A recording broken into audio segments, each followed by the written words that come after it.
Salut tout le monde, j'espère que vous allez bien. Aujourd'hui, on se retrouve pour l'analyse, mon avis tout simplement sur Fastlane 2019, le dernier pay-per-view de la Road to WrestleMania, avant d'arriver au plus gros show de l'année, le WrestleMania 35.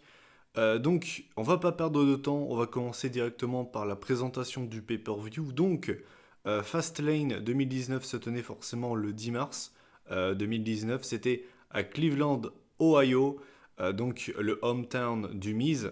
C'était à la Quicken Loans Arena. La WWE y est allée une paire de fois, si je dis pas de conneries.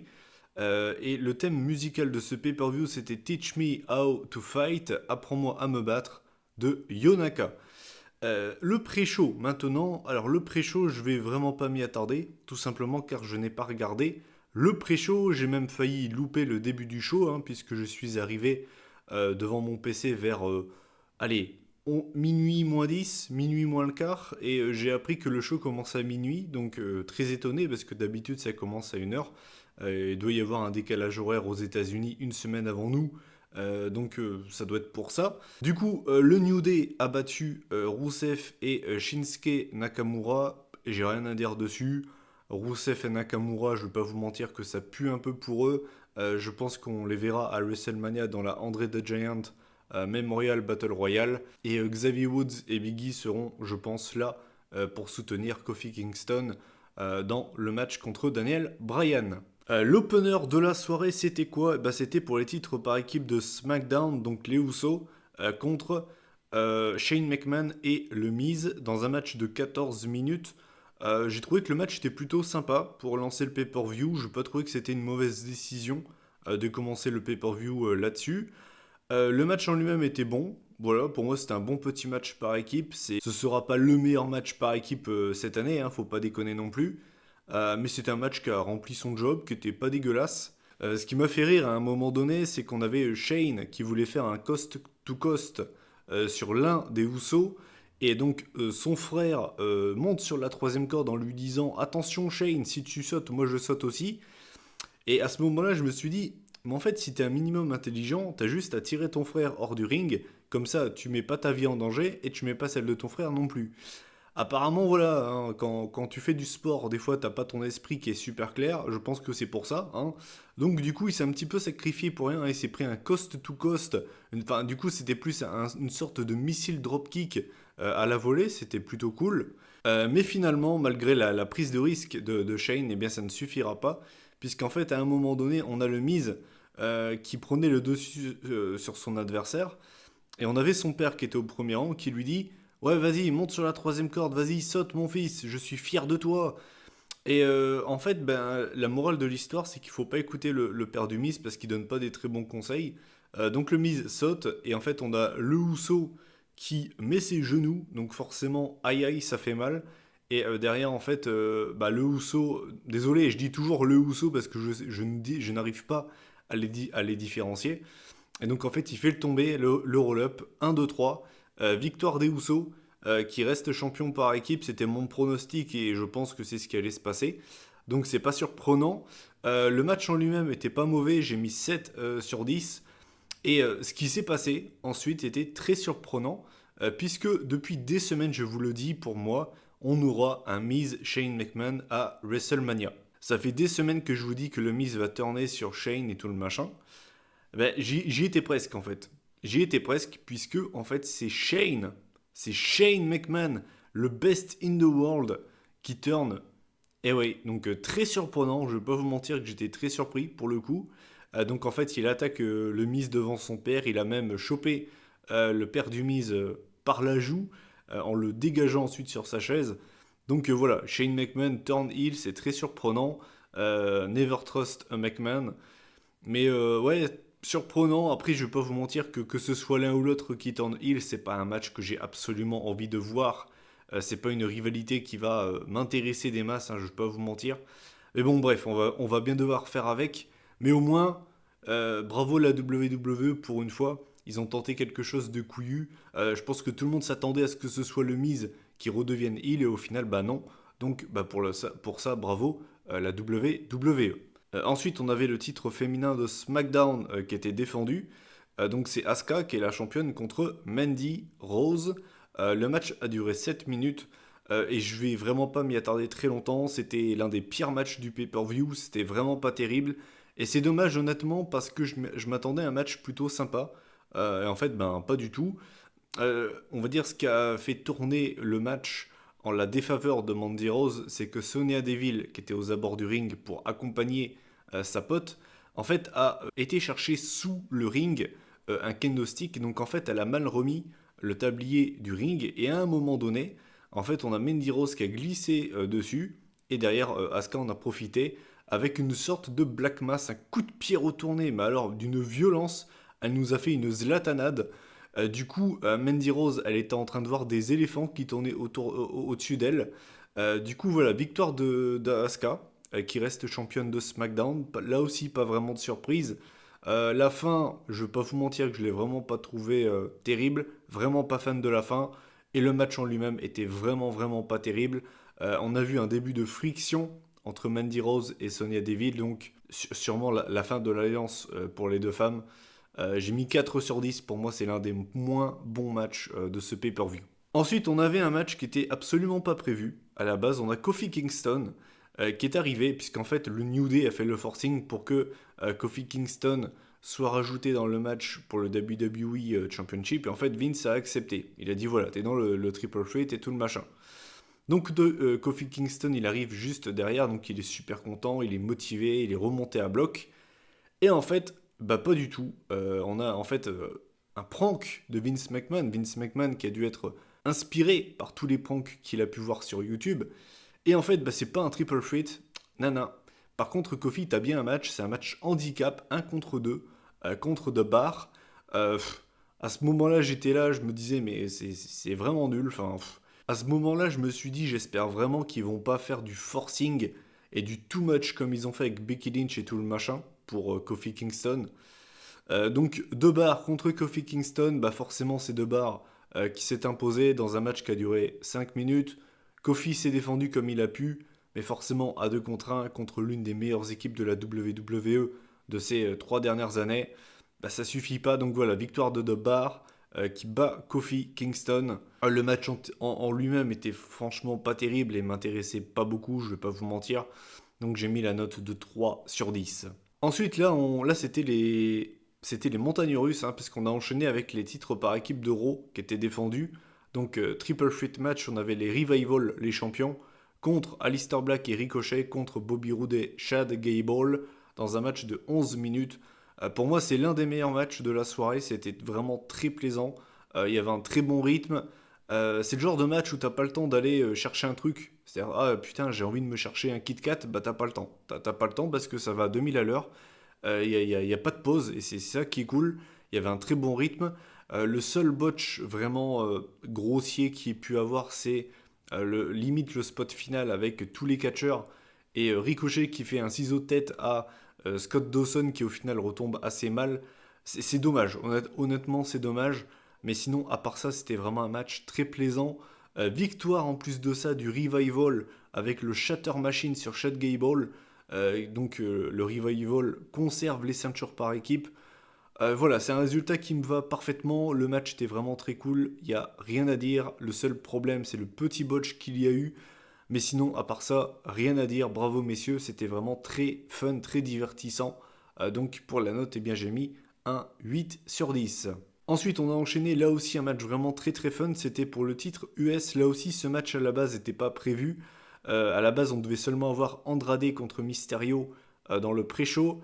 Finalement, le match a été décalé dans le show principal. C'est devenu un Fatal 4-Way avec les ajouts de Ortrous et Samoa Joe. Et finalement, c'était un Fatal 4-Way pour le titre US. Là aussi, le match a duré 11 minutes. Et comme le match précédent, même chose, c'était un match vraiment très fun. Il y avait là aussi pas le temps d'aller chercher quelque chose, ça allait vraiment très vite, il y avait un très bon enchaînement, il n'y a pas eu de botch. Pour moi, le MVP de ce match, ça reste Rey Mysterio, qui, pour son âge, fait encore des choses quand même assez incroyables. Là aussi, les échanges entre Andrade et Rey Mysterio étaient vraiment très fun. C'est d'ailleurs eux qui ont dynamité le match. Ortrous est venu ajouter sa touche humoristique. Samoa Joe était là pour mettre des bons grosses clotheslines de bourrin. Voilà, c'était un match vraiment très très fun, il n'y a rien à dire. Victoire de Samoa Joe qui se prend un 619 de Rey Mysterio, qui derrière en fait esquive le splash de Rey et le chope par le callback et lui fait la coquina clutch. Et donc bah, du coup Rey Mysterio derrière perd connaissance. Donc victoire de Samoa Joe qui reste champion US. Ça me paraissait là aussi normal, je veux dire son règne vient à peine de commencer. Mais le match était vraiment très très fun, donc j'ai mis la même note que le match précédent. J'ai mis 8 sur 10. Ensuite, on avait le match pour les titres par équipe de féminin de la WWE, donc de Boss and Hug Connection, Sasha Banks et Bayley contre Tammy Naya. Je sais que c'est pas leur nom, mais pourquoi pas. Alors, c'est pas impossible qu'elle s'appelle comme ça. Tamina et Nia Jax. Le match a duré 7 minutes. Qu'est-ce que j'ai pensé du match? C'était pas terrible, c'était pas ouf, je vais pas vous mentir. C'est un petit peu botché, c'était pas genre des botches monumentales, mais c'est un petit peu botché quand même, notamment Nia Jax à un moment donné. Finalement, c'est Bayley et Sasha Banks qui s'imposent avec un roll-up sur Nia qui la surprend totalement. Donc victoire de Sasha Banks et Bayley. Là aussi, pas vraiment surprenant puisque bah, le règne vient à peine de commencer. C'est leur première défense de titre. Et je voyais mal Banks et Bayley déjà perdre les ceintures. Cela dit, à l'après-match, il s'est passé des choses puisque Tamina et Nia Jax, mauvaises perdantes, s'en sont prises ben, à Bayley et Sasha Banks, et même à Beth Phoenix. Beth Phoenix qui était invitée pour commenter ce match, et finalement donc elle s'est faite attaquer, et donc sa pote de longue date, Natalia, est venue pour l'aider, mais elle aussi s'est faite calmer par Tamina et Naya. Donc voilà, les Divas of Doom qui sont laissées inconscientes au milieu du ring. Est-ce que ça nous tease un match entre les deux équipes? Bah, je pense que oui. Personnellement, ça me fait plaisir. Voilà, je pense que vous le savez, Beth Phoenix, moi, ça a toujours été l'une de mes catcheuses préférées. Parce que, à l'époque des Divas, elle sortait du moule un petit peu comme Natalia. C'est pour ça que j'aimais bien cette équipe, en fait. Parce que c'était comme, elle s'appelait les Divas of Doom, mais c'était absolument pas des divas. Elles n'avaient pas le code des divas, c'était pas c'était pas des meufs qui étaient hyper minces, qui étaient bimbo un petit peu. Elles sortaient vraiment du moule des catcheuses WWE de l'époque. Et c'est pour ça que j'ai toujours apprécié ce duo, cette équipe. Et revoir Beth Phoenix et Natalia en équipe contre Tamina et Nia Jax, peut-être que certains ça ne les fait pas saliver, peut-être que pour certains ça ne les intéresse pas. Moi personnellement, c'est pas un truc qui va me désintéresser, bien au contraire. Donc eh ben, si ce match a lieu, tant mieux. Et pour le match en lui-même, j'ai mis quoi? J'ai mis 5,5 sur 10. C'était quand même pas terrible. Ensuite, on avait le match pour le WWE Championship. À la base, c'était Daniel Bryan contre Kevin Owens. Et finalement, on a eu un changement là aussi, puisqu'on a Mustafa Ali qui a été rajouté à ce match.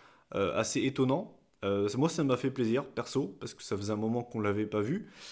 Ça a donné lieu à un très bon match. Alors, malheureusement, Mustafa Ali, Kevin Owens, tout ça se sont fait un peu siffler puisque le public voulait vraiment voir Kofi. Je peux comprendre. Après, voilà, moi personnellement, le match était vraiment très cool. Pour moi, c'est le meilleur match de la soirée. Le match a duré 19 minutes. C'était très très fun. Voilà, j'ai pas relevé spécialement de spot. On a eu une pop-up powerbomb de Kevin Owens sur Mustafa Ali, sur l'éperon du ring par exemple. À un moment donné, on a Eric Rowan qui s'est mêlé au match et donc bah, il a pris cher d'ailleurs, Eric Rowan. Il a pris des super kicks et tout le machin, c'était un petit peu super kick party, c'était la fête du slip, il a pris cher, Eric Rowan. Mais sinon, voilà, j'ai pas relevé énormément de spots, mais c'était un match vraiment très fun. C'était exactement comme pour les titres par équipe d'Euro et le titre US, c'était vraiment un match qui allait à 2000 à l'heure, il y a eu très très peu de pauses. C'était fun tout simplement, il n'y a pas eu de botch, on a affaire à sûrement aux trois meilleurs catcheurs de SmackDown, en tout cas, ils en font partie. Et finalement, ben, c'est Daniel Bryan qui conserve le WWE Championship avec un running high knee sur Mustafa Ali qui s'apprêtait à lui faire un tornado DDT à la volée. Donc choc assez violent, tombé logique. Hein. Victoire donc de Daniel Bryan qui conserve le titre. Là aussi, pas de surprise. On se dirige très probablement vers un Daniel Bryan Kofi Kingston à WrestleMania. Personnellement, si c'est le cas, ça me va, il n'y a pas de souci. Le match était très fun, donc j'ai mis un 9 sur 10. Ensuite, on arrive à l'avant-dernier match de la soirée. Et je ne vais pas vous mentir que c'est à ce moment-là où j'ai commencé à avoir beaucoup de mal à rester éveillé, hein. Ça m'a vraiment, je vais être franc avec vous. Les 2 derniers matchs, ils m'ont mis un coup de massue. J'étais crevé. À la fin du show, c'est-à-dire qu'avant ça, je pétais la forme. Les 2 matchs-là, ils m'ont tué. Mais ils m'ont flingué. Becky Lynch contre Charlotte, avec une Becky Lynch bien évidemment réduite, hein, elle n'était pas à 100%. La stipulation, c'était que si Becky s'imposait, elle était rajoutée au match de championnat à WrestleMania. Et si c'était Charlotte qui s'imposait, ça restait un match 1v1 entre Charlotte et Ronda Rousey à WrestleMania. Le match a duré 9 minutes. C'était pas terrible. C'était même vraiment pas terrible. Et en plus de ça, la fin était pétée. Puisqu'en fait, on a Ronda Rousey qui vient quand Charlotte portait le figure 8 et en fait, elle a frappé, elle a juste mis un coup à Becky. Donc forcément, l'arbitre est obligé de terminer le match. Victoire de Becky Lynch par disqualification. Et donc on aura le triple threat à WrestleMania entre Ronda Rousey, Charlotte et Becky. Je vais pas rester plus longtemps sur ce match et sur cette storyline. Je pense qu'elle a saoulé tout le monde. Et c'est bien dommage parce que je pense qu'ils avaient l'occasion de faire des choses bien plus intéressantes sans partir dans cet overbooking dégueulasse qu'ils nous ont produit. Et bon, bref, c'est comme ça. Le match en lui-même était pas terrible. J'ai mis 4 sur 10. Et on va enchaîner avec le main event de la soirée. C'était un six-man tag team match. On avait la reformation du Shield. Reigns, Ambrose et Rollins contre Baron Corbin, Drew McIntyre et Bobby Lashley. Dans un match de 25 minutes. Alors, le match en lui-même, je préfère vous le dire, hein, pour moi, je ne l'ai pas trouvé mauvais. C'est-à-dire que pour moi, c'était pas un mauvais match. Mais pour moi, il a été beaucoup trop long. 25 minutes. Mais c'est des grands malades. C'est des grands malades. Pour moi, c'est un match qu'on aurait totalement pu avoir à Raw. En fait, c'était un main event de Raw embelli. Voilà, c'est exactement ça. C'est-à-dire que si on avait eu ce match à Raw, ça aurait choqué personne. Voilà, je veux dire, le match n'était pas mauvais, mais beaucoup trop long. 25 minutes, vous êtes des grands tarés. Il y a des gens qui attendaient ce match, bien évidemment, mais pensez aux gens qui attendaient pas ce match. J'en faisais partie, j'en avais rien à branler, j'en avais rien à foutre. Le match a duré 25 minutes, mais vous êtes des malades, vous êtes des grands tarés.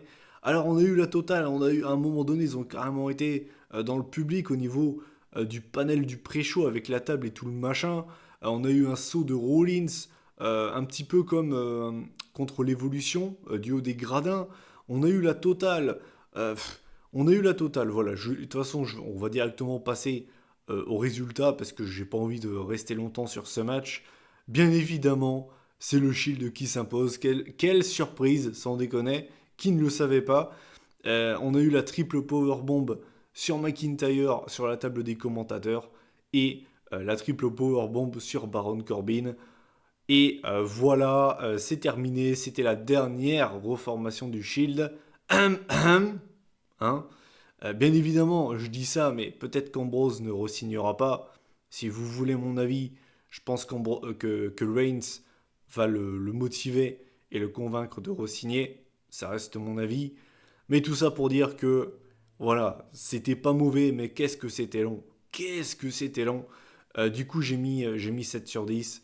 Peut-être que certains vont me trouver un peu sévère, mais la vérité, quand t'es pas investi dans un match qui dure 25 minutes, je peux vous assurer que ça vous paraît interminable. Et bien voilà, bah écoutez, en faisant la moyenne de ce pay-per-view, on arrive à une moyenne de 6,16 sur 10. Mon bilan de ce Fastlane 19 pardon, c'était pas mauvais. C'était pas un mauvais pay-per-view, mais c'est un petit peu un pay-per-view OSEF. Voilà, grosso merdo, c'est pas un pay-per-view que tu vas absolument aller revoir dans 3 mois. Tu vas te dire, ah oui, je veux absolument me retaper Fastlane 2019. Alors bien évidemment, il y a des matchs qui sortent du lot. Le match pour les titres par équipe d'Euro, le match pour le titre US, le match pour le WWE Championship, le main event, quand tu es un réel fan du Shield, bah ça passe bien je pense. Après bon voilà. Mais je veux dire, voilà, après il y a quelques matchs quand même qui sont en dessous. Le Becky Charlotte par exemple, le match handicap de Bar contre Kofi Kingston, également le Asuka Mandy Rose. Donc voilà, il y a quelques matchs quand même qui sont en dessous, mais globalement pour moi c'est pas un mauvais pay-per-view. C'est un pay-per-view, pour moi le 6,16 sur 10, pour moi ça reflète ce que je pense du show. C'est un show correct, mais ça s'arrête là. Voilà. Donc bah écoutez, j'en ai terminé avec cette vidéo, donc je vous invite à réagir en commentaire sur ce pay-per-view. Qu'est-ce que vous en avez pensé? Quel a été votre match préféré, celui que vous avez le moins aimé? On se retrouve très bientôt, je ne vais pas vous dire de date puisque ces derniers temps je ne tiens absolument pas mes promesses, donc je vais arrêter de vous donner des dates. Les vidéos elles sortiront quand elles sortiront, voilà. Normalement je vous ai prévu des vidéos spéciales WrestleMania, pas de review, mais voilà des petits top 10, voilà ce genre de vidéos. J'ai quelques idées en tête, donc voilà, je ne vais pas en dire plus. Il y a également la review de NXT du début d'année que j'ai toujours pas sorti. Donc ben, j'essaierai de la sortir dans les prochaines semaines, prochains jours. Et puis ben voilà, c'est la fin de cette vidéo. On se retrouve très bientôt pour la suite de la chaîne. Je vous laisse. Salut tout le monde.